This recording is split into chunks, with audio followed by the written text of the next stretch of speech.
Assalamu alaikum viewers. Today we are discussing about past indefinite tense. We have already discussed 4 tenses of present. तो उनकी जो videos हैं वो upload कर दी गई हैं, आप उनको ज़रूर देख लें। और जिस किसी ने भी देखा होगा आई एम श्योर कि उसने बोलना शुरू, आप अगर इनको अच्छे से सुनेंगे तो आप बोलना शुरू कर देंगे। ठीक है, इसमें इस तरह से आपको गाइड किया जा रहा है कि आप बोलेंगे तो बोलना आएगा। ठीक है, तो आज हम डिस्कस कर रहे हैं पास्ट इंडेफिनिट टेंस को। इसको कैसे आइडेंटिफाई किया जाता है। कोई भी जब सेंटेंस सामने आता है स्पेशली एग्जाम्स वगैरह में, तो how can we identify this tense. या आप भी जब बोलते हैं या आप कहीं से कुछ पढ़ते हैं तो आपको कैसे पता चलेगा कि ये पास्ट की बात हो रही है, कैसे पता चलेगा।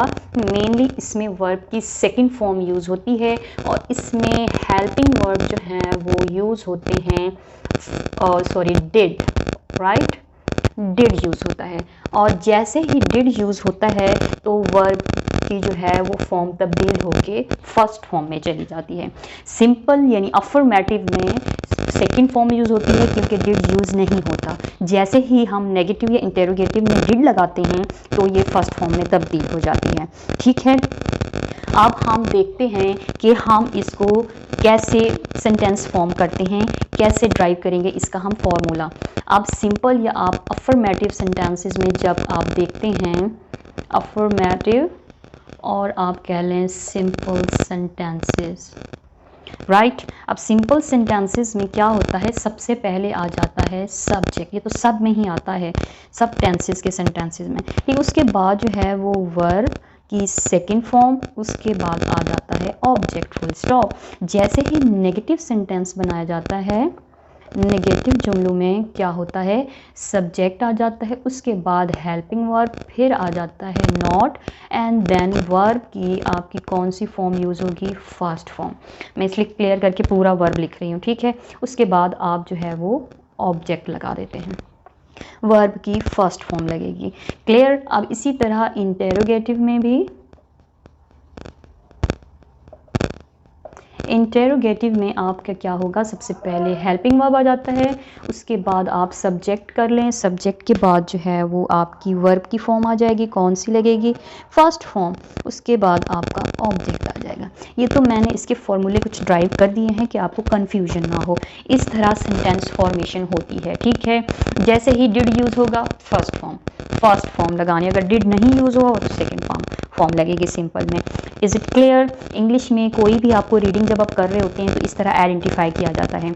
अब आइडेंटिफाई करने के बाद कोई अगर ट्रांसलेट करना चाह रहे, स्पेशली मैट्रिकुलेशन स्टूडेंट्स या जो एग्ज़ाम्स दे रहे होते हैं 8, 9, 10 या 11, 12 के, यानी फर्स्ट ईयर सेकेंड ईयर के, तो उनको एग्ज़ाम्स में ट्रांसलेशन भी करनी होती है। तो उनके लिए एक छोटी सी ट्रिक है, किसी भी सेंटेंस के आखिर में जो पास्ट की बात हो रही हो तो अलिफ, छोटी ये और बड़ी ये आ जाती है। अगर ये चीज़ ना समझ में आ रही हो तो आमतौर पर क्या आता है, गया, गई और गए।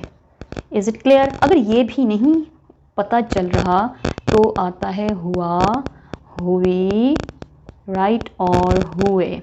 अब अगर आप गौर करेंगे तो इसके आखिर में अलिफ आया है, इसमें छोटी है, इसमें बड़ी है, इसमें आखिर में अलिफ है, इसमें छोटी है, इसमें बड़ी है। तो कंक्लूजन क्या हुआ कि इन सेंटेंसेस के आखिर में उर्दू या हिंदी में अलिफ आर, छोटी आ और बड़ी आती है। Is it clear. ठीक है, तो ये हर लिहाज से आइडेंटिफिकेशन क्लियर हो गई है आपकी। तो आप इस चीज़ को माइंड में बिठा लें। ये बहुत अच्छा पॉइंट है उर्दू ट्रांसलेटर्स के लिए जो ट्रांसलेशन सीखना चाहते हैं।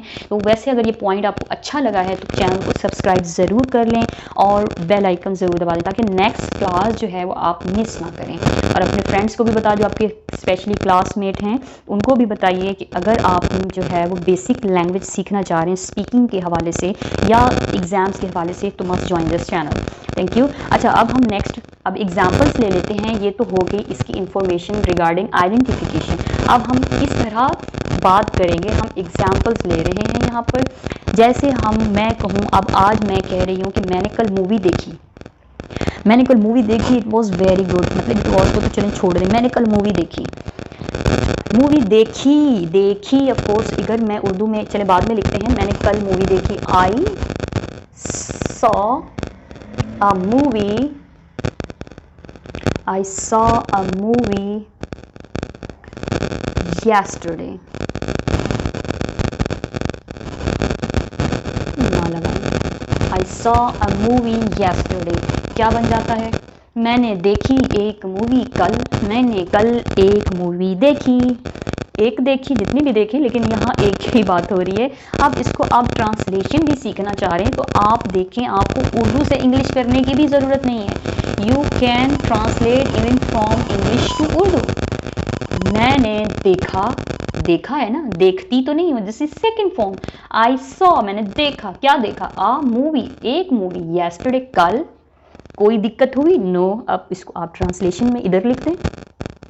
आई, क्या मैं ने कल एक फिल्म, मूवी को फिल्म कहते हैं उर्दू में, फिल्म देखी।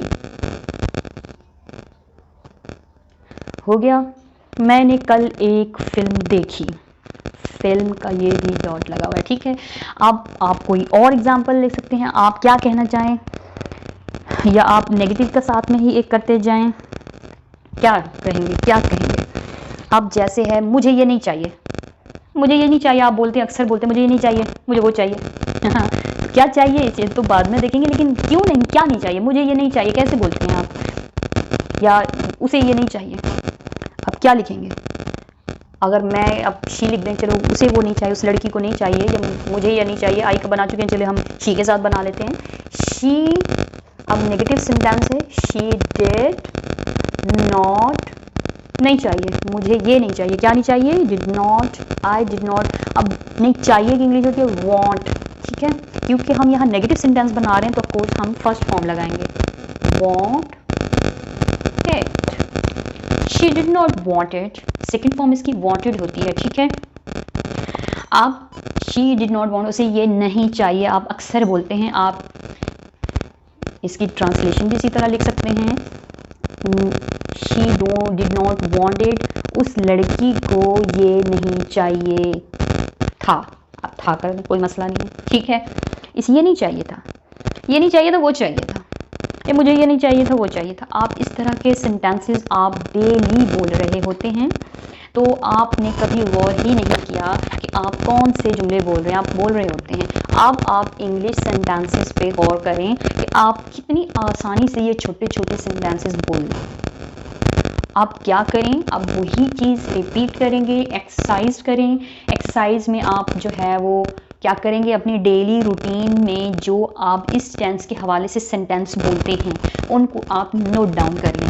कैसे नोट डाउन करें? आपकी जो डेली रूटीन है उसमें आप पहले आप क्या करेंगे, सेंटेंस लिख लेंगे। लिखने के बाद अगर आप समझते हैं कि आप इंग्लिश में डायरेक्ट नहीं लिख सकते, तो आपको जिस तरह आसानी फील हो आप उर्दू में लिख लें उस सेंटेंस को, या जो आपकी मदर टंग है उसमें लिख लें आप। फिर उनको इन्हीं कंडीशंस, इन्हीं डेरिवेशंस की बेस के ऊपर आप उनको ट्रांसलेट कर दें। फिर उनको आप यूज़ करें, छोटे छोटे सेंटेंसेस आप बनाएंगे, उनको आप पार्ट्स ऑफ स्पीच के ज़रिए कनेक्ट करेंगे, यानी इंटरजेक्शन, कंजंक्शन, उसके अलावा आपके प्रोवर्ब्स, प्रीपोजिशंस या जो भी वहाँ फिट हो आप वो लगाएं, और फिर छोटे छोटे सेंटेंसेस को कन्वर्सेशन में तब्दील कर दें। आमतौर पे कन्वर्सेशन में क्वेश्चनिंग होती है और आंसर होता है, ठीक है, क्वेश्चन आंसर होता है। कोई पूछ रहा होता है, हमें कुछ बताना होता है, यही तो होता है। हम अक्सर क्वेश्चन आंसर खेलते हैं, तो इसमें भी क्या मसला है, ठीक है। Now let's do an exercise के चेक करें हम कैसे so let's do an exercise कि हम डेली लाइफ में किस तरह जो है सेंटेंस को यूज़ करते हैं, ठीक है। मैंने कुछ सेंटेंसेस लिख दिए हैं, अब भी आप भी अपनी डेली लाइफ के हवाले से जहाँ भी आप कोई ऐसी बात करते हैं, किसी को बताते हैं, तो उस तरह के सेंटेंसेस आप अपने बना दीजिए, ठीक है, ताकि वो आप प्रैक्टिस में ले आएँ। मैंने यहाँ लिखा है लास्ट ईयर आई, अब मैंने स्पेंड ब्रैकेट में कर दिया है, आप मुझे बताएंगे कि ये क्या होना चाहिए, क्या होना चाहिए, कैसे होना चाहिए। अब आई स्पेंड माई हॉलीडेज़ इन पाकिस्तान। अब स्पेंड की जो है वो सेकंड फॉर्म यूज़ होगी या फर्स्ट फॉर्म यूज़ होगी। पिछले साल मैंने अपनी छुट्टियां पाकिस्तान में गुजारी थी। अब ऑफ कोर्स ये अगर रूल को देखेंगे तो यहाँ पर आ जाएगा हमारी second form, I spent my holidays in Pakistan, right? अब नेक्स्ट है शी डिड नॉट क्या dash it want it, she did not want it लिखा फर्स्ट फॉर्म लिखी हुई, क्या यहाँ फर्स्ट फॉर्म आएगी? Let's check out. डिड ये यूज़ हो चुका है तो हम यहाँ सेकेंड फॉर्म नहीं लगाएंगे, फर्स्ट फॉर्म लगाएंगे। She did not want it, इसे ये नहीं चाहिए तो क्या चाहिए भाई, बता दो क्या चाहिए। आई वॉन्ट दिस, ठीक है, I want colours, I want first form present indefinite आ रहा है आगे, ठीक है। जवाब में आप किसी भी तरह यूज़ कर सकते हैं, वो तो आपकी कंडीशन यानी आपकी जो सिचुएशन है ड्यूरिंग कन्वर्सेशन आप उसी हिसाब से आंसर करते हैं। क्लियर हो गई बात? तो आई सी अ मूवी येस्टरडे, येस्टरडे मैंने लगा दिया है, इट इंडिकेट्स के पास्ट की बात हो रही है, कोई डिड नहीं यूज़ हो रहा तो यहाँ यूज हो जाएगा saw. I saw a movie yesterday. Clear होगी बात? अब हम नेक्स्ट लेते हैं she dash a book, she dash a book, she buy a book. वैसे तो it is even right she buy a book, अगर हम बाय भी लगा देते हैं तो ये प्रेजेंट इंडेफिनिट का हो जाता है, ठीक है। अब बायस बन जाएगा, सिर्फ एस लगा, बाय की क्या होती है फर्स्ट फॉर्म बाय की, उसके साथ एस या ई एस का इजाफा हो जाएगा। लेकिन हम क्योंकि पास्ट के हवाले से बात कर रहे हैं तो हम यहाँ इसकी सेकेंड फॉर्म लगा देंगे, ठीक है, बॉट। सेकेंड फॉर्म क्या होगी? बॉट।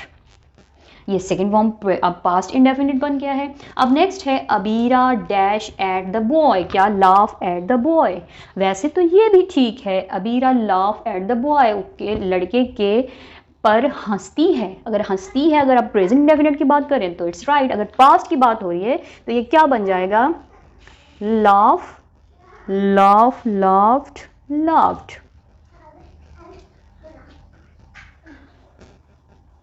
Is it clear? अब नेक्स्ट है David did not tell a lie. अब यहाँ असल बात, यहाँ आपके पास चॉइस है ही नहीं, डिड ने तो चॉइस ख़त्म कर दी है। जब चॉइस ख़त्म कर दी है तो वही बल लगाना पड़ेगा जो पास्ट इंडेफिनिट का रूल है कि नेगेटिव इंटरोगेटिव में फर्स्ट फॉर्म लगानी पड़ती है, tell a lie. Is it clear? ये कॉन्सेप्ट बिल्कुल क्लियर हो गया है, होप सो।